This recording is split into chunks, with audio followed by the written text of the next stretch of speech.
Ladies and gentlemen, welcome to another episode of the RVMan LP Exhibitions, and in this episode, we've got 3 episodes to cover. They're not short at all, but we'll be playing as Master Splinter. And why? Because, let's be honest, Splinter has been constantly, and I repeat, constantly kidnapped by either Shredder, the boss here.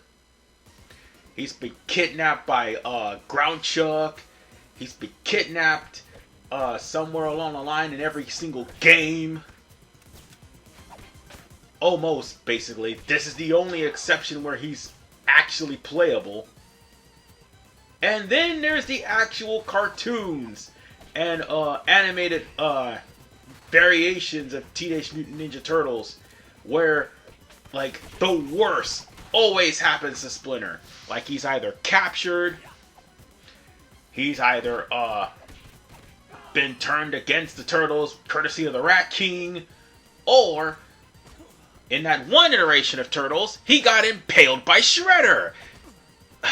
Splinter just gets no respect. And speaking of getting no respect, these white foot soldiers with the scimitars, they can be a pain in the ass.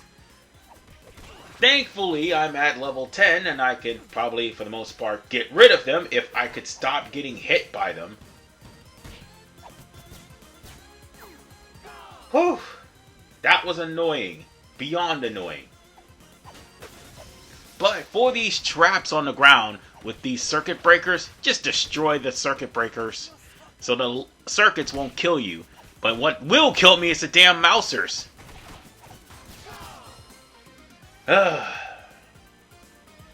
This is just embarrassing. And well, that's great. I fell down the hole. Thankfully, I didn't die. Here lies Splinter, shot in the face by a damn plunger. As soon as I said, thankfully, I didn't die. I've got to stop jinxing myself. But yeah, as I was saying, the worst always happens to Splinter.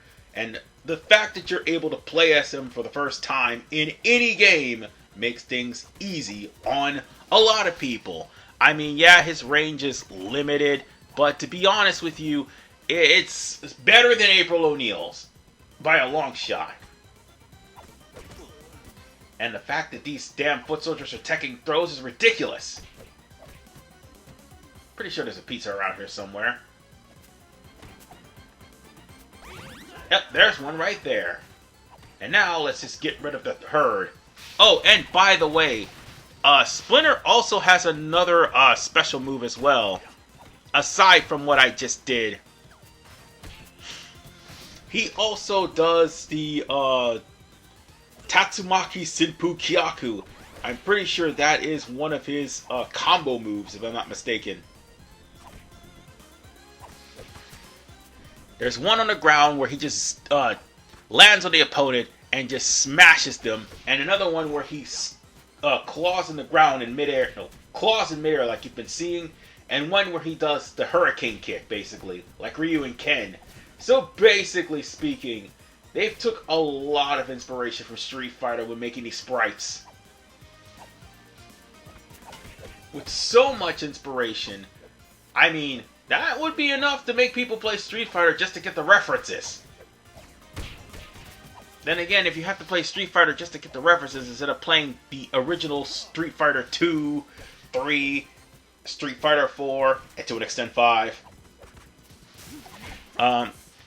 then you're probably missing out on a franchise that, let's just face it, while it had its bad moments, it also had its good. And it basically is one of the OGs and always has been in competition with others. Oh no, let me rephrase that.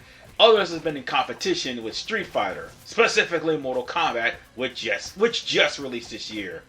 And as a matter of fact, it released not too long ago. Am I going to play that new Mortal Kombat game? Absolutely not. Why? The Switch version. That's why.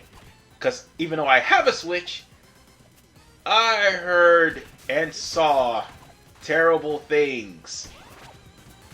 Yeah, don't expect a Mortal Kombat 1 playthrough anytime soon on this channel. And even if I do, I'll play Deception first.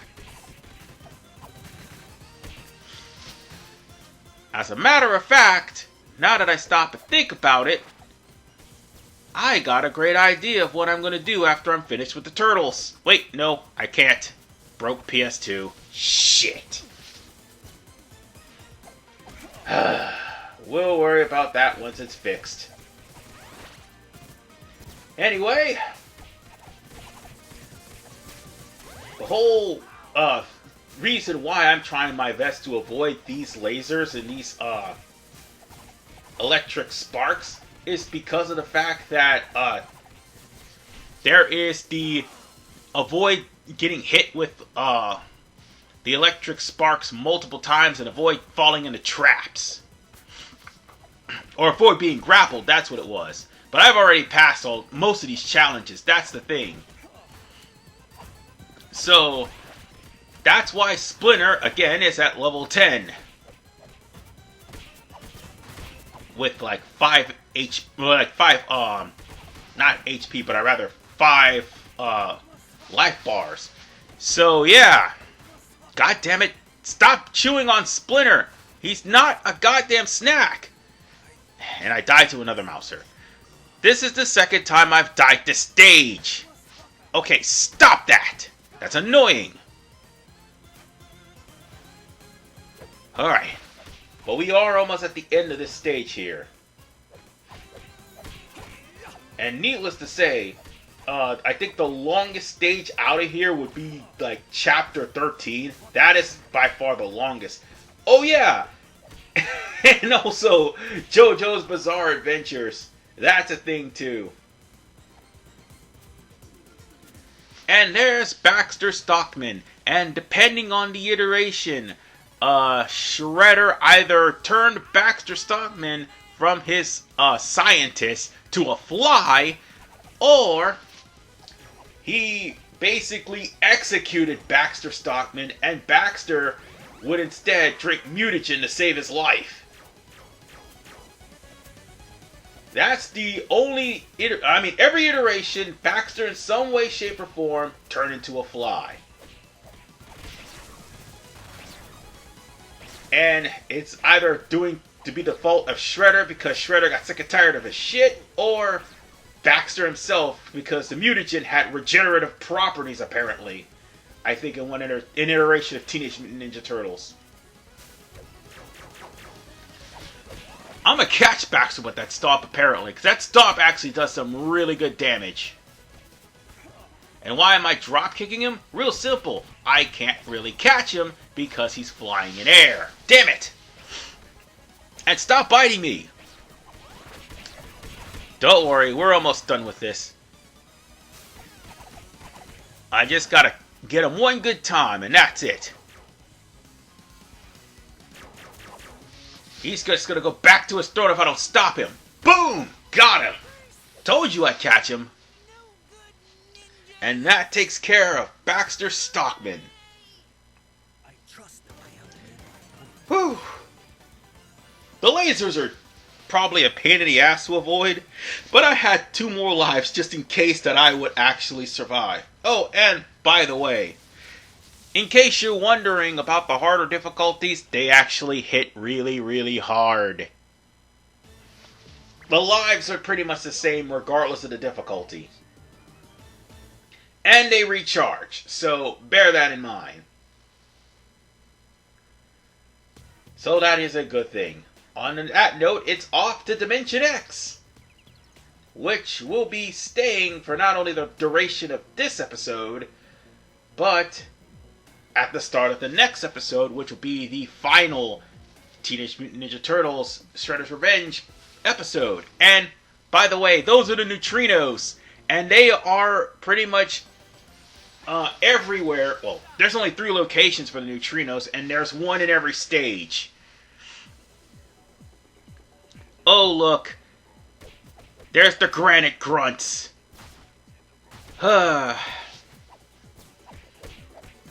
if I remember correctly, the Granite Grunts were really hard to deal with in the Teenage Mutant Ninja Turtles 2 video game, and 3 as a matter of fact, because they came around like the middle of the game, because Manhattan Project was beyond hard. I'm telling you right now, Manhattan Project, there was just no way that you could actually survive without getting hit. There was just no way. And besides, even if it was a Konami game, the Konami code didn't work. They said, oh, y'all got 30 lives from Contra? We're going to put a stop to that shit. But whatever the case, folks, one of the major things about this game is you have to avoid the obstacles in the entirety of this area. And more importantly, the whole not getting hit thing, that is not going to work. But you're going to have to actually throw enemies into traps. That's what's happening here. Well, that's what will happen here. Oh god, the blue Granite Grunts. These guys are Jim Duggan, basically. They're like doing the charging shoulder tackle, or charging clothesline, if you will. But whatever the case, the Granite Grunts are tough, and the blue ones throw grenades, while the green ones, they just rush straight at you. Or should I say the green and the green helmet ones, because there's blue helmet ones as well. The blue pink helmet ones are the ones that rushes diagonally. And with all these Granite Grunts, General Trag is not too far behind. Alright. Let's just beat these guys up right here. And by the way, I hope you all are enjoying also the little surprise I had in store for you all with Persona 5, because let's be honest, folks, I've been wanting to play that game for a while. Unfortunately, I'm playing Royal, so yeah. Don't get it twisted. Persona 5 is actually a good game, and would have been better with all the things that was in Royal should have been like released from the start. Well, save for the translation changes. They could have done without the translation changes, seriously. Ooh, elevator section. And pizza. Definitely needed the pizza. However, this is only the midway point of the stage. Here's why this is the longest stage in the game. And we're dealing with the Technodrome, obviously. So, on that note, I'm just holding down the fort with just little old me. But it doesn't matter. I'm having as much fun as I can with this game. And to be quite frank, this is like the third time I played this game, because I went and beat it the second time, which is why Splinter was at level 10. That's why I wouldn't beat the game the second time. So, with that said, we've got General Trag to deal with. I think that's what his name is. Yep, General Trag. And General Trag will climb on the wall like Vega. Of course. I have my grievances with Vega. For those of you who don't know, Vega is the luchador from Street Fighter 2 that does, well, what General Trag is doing, and climbing on the scenery, making himself invisible. No, invincible. And in the original Street Fighter 2, you couldn't hit him, you couldn't do jack to him. But then, like Super Street Fighter, they took away the fact of him being able to wall climb. But with General Trag, all you're doing is just, letting him, get a shield, and once he gets the shield, you can just attack him from behind, and once he drops the shield, he'll smack you with the bazooka, but that's okay. The reason I have PTSD with Vega, because that's how that dude timed me out 2 rounds in a row by just staying on the cage, and I couldn't hit him. And that's after he snuck me one good time with the aerial throw. And I hated Vega ever since. Oh, and if that's not enough, he's also on Mega Man vs. Street Fighter. And once again, it's those contraptions again that electrifies the entirety of the room. I'm just staying away from him, so... Wait, I've already passed this challenge, so why even bother? And I just kicked that one off the cliff. It's fantastic. Let's try not to fall off. Oh, right. And in that box up here, this was where a neutrino was. And they also had gems. By the way, you find the gems before you find the neutrinos. Yeah, that's the weird part. And, I guess the neutrinos, once you get all the gems, the neutrinos will actually give you a skill point. And I've already done all that with Splinter. Alright. We're almost done here. And I also just realized that Splinter also has a stand too, so it's hilarious. But folks, if you think that's Shredder, no, it's not. It's Chrome Dome. The robot that looks like Shredder. And also one of Donatello's inventions. Which begs the question, how many of Donatello's inventions would be used for Shredder's evil works? Anyway, your way to defeat Chrome Dome is to literally grab an enemy and throw it into Chrome Dome's visor. And I'm pretty sure this is what... I think this is a shout out to what we had to do with Super Krang in Turtles in Time. And Hyperstone Heist. And by the way, you get a trophy if you manage to defeat him before he recharges. But we almost have this. This is all but almost over. One quick throw. Come on. And booyah! This one's all but over. And that takes care of Chrome Dome. By the way, I had that toy too. You know, inadvertently walking on the sword is a pain in the ass. Let me tell you. It's not that I didn't pick up my toys or anything. I just wasn't paying attention to what I was doing, and my mom called me to the kitchen, and I forgot I accidentally knocked the sword out of my toy's hand, and inadvertently stepping on it, and it ended up lodged in my foot. And that was back when I was like 5-6 years old. It was an accident, and it was my fault for not paying attention. But anyway, speaking of not paying attention, I ended up getting hit by one of these damn things because, well, let's face it, I wasn't able to pay attention to how fast they were going, and I certainly wasn't paying attention to double jump over the damn meteorites. Yeah, because somebody was talking to me while I was playing the game. Well, I can't concentrate on two things at one time, you know, as you can wholeheartedly see. Oh, it's the yellow ones again. And they're back to throwing... I think those are Kobo Jutsus, or those look like tire irons, so you really do. No, they're actually tire irons. Wow. They brought tire irons to Dimension X.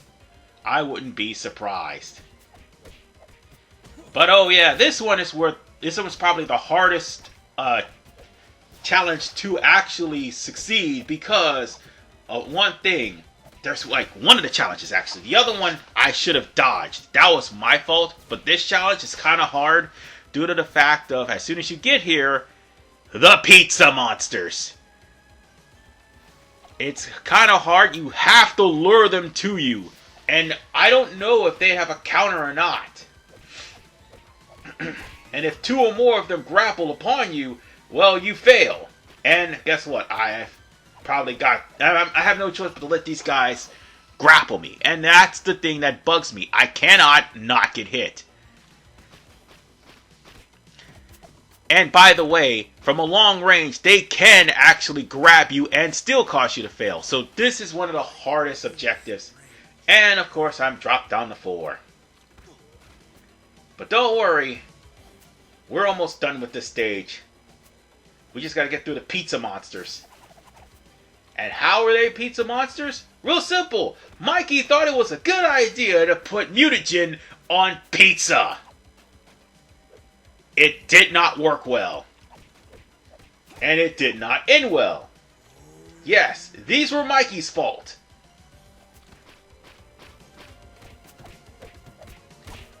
So, on that note, instead of trying to eat the pizza was trying to eat him. And from then on, Mikey swore to took mutagen seriously. I mean, he should have, after all. I mean, Rocksteady, Bebop, Baxter Stockman, Ground Chuck, and pretty much all their villains in this entire show had mutagen infused with them. And yes, even Super Shredder. Oh, wait till that comes to be a thing.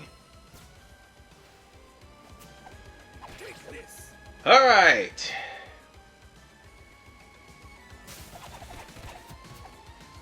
Well, I would say the only way to actually defeat them is to use specials to try to counter them jumping at you. But I didn't have any specials at the time. So yeah, this kept happening. Me getting bit. And even if I try to meditate to charge up, I'm not going to be able to do that. It's only on 2-player or 3-player when I'm able to do that. It doesn't work on 1. Because if that was the thing, boy, I would have special all the time. And more granite grunts are jumping out of the ground. It's alright. We just need to take care of the remaining granite grunts, and we'll be done with this part. Oh, and by the way, yes, that's lava. Lava hurts. And even while you're fighting these granite grunts and comboing them, the game will be like, oh yeah, you're standing on lava. Get burned. By the way, you'll see that in just a moment. And it varies on the type of granite grunt. Yeah, see right there. As I was saying, the granite grunts will be immune to lava, but you aren't. Oh look, Indiana Jones. That was funny as hell. I was about to say Indiana Jones, but the rock just coming out of nowhere. That's just hilarious. And they literally had the Temple of Doom right there. And I love all the callbacks here, especially the callback to Dimension X. And if I'm not mistaken, I think we did visit Dimension X in Turtles in Time and Manhattan Project. The only place we didn't visit Dimension X in was... Oh wait, no. The Technodrom's in Dimension X anyhow. So I think it was the second to last episode of... Or second to last level of Teenage Mutant Ninja Turtles 2. So with that said, we fight Slash. Which Slash is a clone of Leonardo. And here's the thing. In the original, he was somewhat of a brainless brute. But, oh, and by the way, he normally spins around in a circle and gets dizzy. But he was a clone of Leo. And everyone mistaken Slash for Leo. How? I don't know. But in one iteration, Slash was actually a good guy.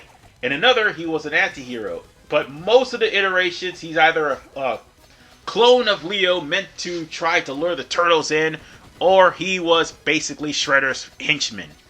But whatever the case, Slash, I think as you saw the strategy, avoid the rocks, and whenever he spins, avoid. And just smack him whenever he dizzies himself. and watch out for that throw.